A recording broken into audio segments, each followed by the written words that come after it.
Hello everybody and welcome to Diary of Our Days at the Breakwater episode 6. Episode 6 anime review. This episode, Hina learns you gotta do things by the book and pay attention. Read the labels. Don't buy a shirt size that's a small when you need a regular. I made that mistake and it was like a crop top. Wasn't good. Obviously Hina's wasn't quite as detrimental to your social standing, but you see my point. Anyway. Let's get into the episode, see what happened and everything. It's flipping hot in here because it's a bloody heat wave, as it always is this time of the year. Some people call that summer. I live in England. That's not summer. Summer is... Anyway, let's get to the episode.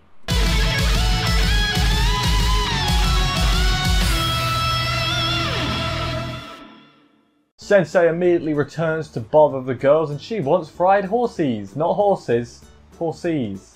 With like S-I-E-S, not horses, like the animal, like horsies, like, first I was thinking like seahorses, but it wasn't, it's just fish. Why are they called horsies? I don't know, I'm not a fish person, you know, I'm not too aware, I'm not a fan of eating fish either. Not for any like, you know, it was a live reason, I'm not a fan of fish, don't think it tastes great. Anyway, she has no money to buy booze and buy her own food and everything. Kuroiwa eventually decides, okay, we'll get you horsies, because she glances at Hina and is like, I've got an idea, and gives like this evil fox smirk, as she often does. And she's like, fine, no drinking, we can do this, and as they do. She drives the first years, this is Sensei, not Kuroiwa, that'd be kind of weird. She drives the first years to a nearby store to buy some stuff, basically, some bait, probably some other stuff too, didn't write down exactly what it was. And the shop owner is a character. They say he looks like an octopus on his head.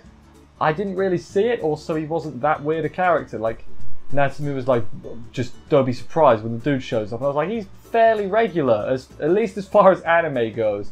He's not the most out there person, not even close. So, oh man, you let me down. At the end though, he does say like, touch my head because you're cute. And that'll make me be younger, and my hair will grow back and stuff, so... That was kind of weird. That was the weirdest thing he's done, I think, that's for sure. But yeah, then they get all the stuff off screen and go on their merry way to begin their fishing adventure. They set everything up. The rig is slightly different, and because I am not smart, I didn't write down exactly what the difference was. But there was a difference. I think Natsumi explained it, so there's that. Fishing montage as you do, little stills of them all fishing, good stuff there. They got quite a lot. Which is, I thought they got loads. Kuroi was like, yeah, that's pretty average, that's decent, you know. And I was like, I thought you got loads, what are you chatting? And then, that next step, gotta learn how to gut the fish, Hina. We can't let Ono Senpai do it all the time, so she's a bit, she realizes, oh, that's what the fox look was for. I'm in trouble here, I need to escape. She gets convinced, basically because Kuroi just says, you don't want to end up like Sensei, do you? And she's like, no, I don't want to end up like Sensei, so I guess I will do it. Which is, I feel bad for Sensei, but at the same time, she has it coming. So, poor Sensei, but not poor Sensei is where I'm at with this right now. So this type of fish isn't gutted with a knife or anything. It's with your bare hands, which sends Hina into damn near catatonic shock. Catatonic, is that the word? Catatonic. I was close. And everything. She tries to escape by using some lame-ass excuse, didn't quite work. She keeps trying, but she's like, oh my god, like that. She freaks out, basically. She can't do it. She's not used to this. Natsumi helps out by forcibly grabbing her hand and is like, I shall assist you. And she does assist her. I guess that's one way of looking at it. She definitely helped her get the job done. I don't know if I'd say assisted. But yeah, then they come up with some, to be fair, pretty decent advice. I mean, it worked. Don't think of it as a living creature. Think of it as just a plushie. And she does that. And she becomes like a conveyor belt, like just a cog in the machine, just gut blum, gut blum, gut blum, you know. It's pretty crazy because she's so monotone, and it's a bit scary when you consider that she's ripping guts out. Yes, of a fish, but still. And then they like bring her back to reality, and they're like, look at your hands. And she looks at her hands, and they're just covered in blood. It's like she's been in a murder or something, and it's like, okay. And then she like passes out on the spot. She does the thing where they turn white and the soul leaves their body. That thing, she does that. It was very funny. But she'd look at her hands like, oh my god, look what I've done. You killed so... Well, no, they were already... You know what I mean? You killed so many dead fish. After that whole incident, I guess a couple days later, or maybe just the next day, who knows in these shows, her mum tells her, like, hey, I found all this stuff, all Grandpa's fishing stuff, look at it all, and everything. But she looks at it, she's like, I can do that one, I can do that one, and her parents are like, can you catch us more food, basically, because we love your food, we're big fans now, so we need to get that. Hina, of course, at the slightest hint of praise, decides to become the cockiest person ever. It's like, I'm basically an expert. Don't worry about it, love. I got this. She's not basically an expert. She picks a random rod because she doesn't know the difference. And immediately I was like, that's a bad sign right there. Those things, there's more than one for a reason, you know? And then in her plan, there was a bunch of probablys, I remember. It was like, I can probably gut it. This rod will probably be fine. If your plan has at least 2 probablys, you got a problem. You can maybe get away with 1 probably. Any more than that, and you need a new plan. That's not a plan anymore. That's chancing fate at that point. She gets some money from her mum to go buy some bait at the store, which she does. Old guy helps her get some bait. That's a really hard sentence to say, I promise.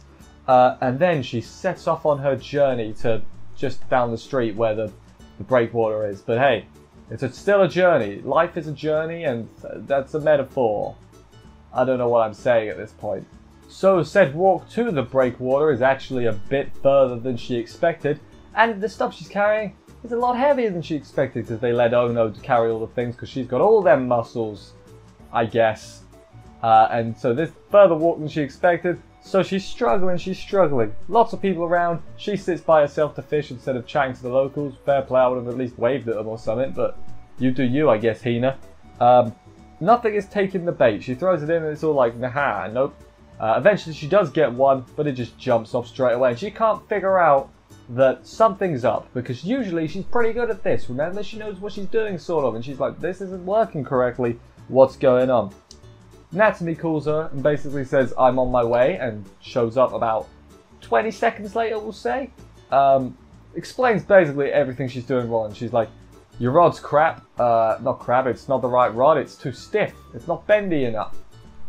Do what you want with that, I don't care. What else? The hooks were too big, and you know, for their jaws and everything. So yeah, basically, you got all the wrong stuff. Once she flips it out and gets the good stuff, she's doing a lot better. She's catching a lot of fish and everything. They get loads. She apologized immediately afterwards for doubting Natsume, because it's Natsume. She's not exactly the most, not untrustworthy, but I mean, she doesn't come across as a smart person. Is that a nice way of putting it? That's as nice as it's gonna get. So yeah, there's that and everything.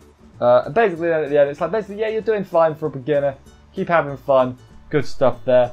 And one day Hina was like, I'll be the teacher one day, because being taught by Natsume rubs me the wrong way. And it's like, oof, she's not that dumb. Really harsh. When she gets home though, she discovers another skill she's going to have to work on is walking while carrying things. Because she gets home and she's exhausted after carrying, I guess, half the fishies home. So yeah, and her mum's like, welcome back, you know, and then she's just face down on the floor like, exercise is hard, I'm never leaving my house again. And that's, you know what, can't say anybody else here can disagree with that. Exercise, not a fan, me. Would rather sit on me bum. But that's just me anyway. That was the end of the episode. It was quite good. You know, as these shows, as I said last week, they're hard to really like rate, because they're like, they are sort of educational in a way. And that's so weird. It's like, anime makes everything fun, and that's a good thing. We get to my favourite part of the episode. What is my favourite part of the episode? I hear you ask. I had a few things to choose from. Natsume at the end, solving all the problems, like just like that, instantly. That was quite good. But no, what I decided for was Robot Hina just gutting all the fish and being absolutely terrifying. And then obviously looking at her hands afterwards like, what have I done? That was good. That was funny in a sort of morbid way, but it worked. It was kind of a funny joke. But yeah, no, I enjoyed this episode. This show, as I said, is just chill. Like, I don't have much to add every time, because there's no, you know, plot. There's no great, oh no, we need to catch loads of fish, otherwise the club's going to get shut down. It's just, let's just do some fishing. Which, I mean, to be fair, it being so chill is sort of good, relevant to fishing, because fishing's a kind of chill thing, I think anyway. Like, I've never been, but it looks so relaxing and calming. I'd love to go fishing one day. One day I will, and I probably won't post a video about it because that'd be kind of weird, but it'd be unrelated. But hey, fishing is good. It's basically what I'm trying to say here, I guess. Anyway, thank you everybody for watching this review. I hope you enjoyed it. If you did, please consider subscribing and stuff for more reviews. That would help me out a lot. I will see you next week for another episode of this. Take care, and bye guys.